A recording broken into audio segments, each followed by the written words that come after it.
इस न्यूज के प्रायोजक हैं Balaji academy, PSC coaching centre, पड़ाव चौक, मुंगेली।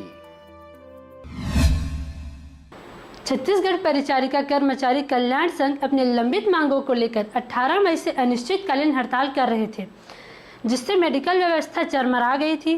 शासन से आर पार की लड़ाई में उतरे नर्सों की हड़ताल को तोड़ने हेतु राज्य शासन द्वारा सख्त रुख अपनाते हड़तालियों पर एस्मा एक्ट जारी कर गिरफ्तारी करवाया गया था, लेकिन नर्सों के मजबूत इरादों के सामने आखिर शासन को नम्र होना ही पड़ा।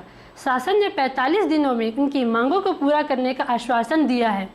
45 दिनों में मांग पूरी नहीं होने पर आगे भी उग्र आंदोलन करने की बात कहते नर्स अपने काम पर लौट आई है कि 45 दिन के अंदर हमारी मांगे, जो 2 सूत्री मांगे थी, 4600 ग्रेड पे का और क्लास 2 का दर्जा, जो ग्रेड 2 का दर्जा देना था, वो हमें देंगे। और यदि 45 दिन के अंदर वो नहीं देते हैं तो हम लोग फिर से सड़क पे उतरने के लिए मजबूर हो जाएंगे आंदोलन के लिए। और आज हम सब ने अपनी अपनी ज्वाइनिंग अपने अपने यथा स्थान पे दिया है। हम लोग मुंगेली जिला अस्पताल में पूरी 12 नर्स से अपने ज्वाइनिंग को आज के डेट में 2 तारीख को दिए हैं।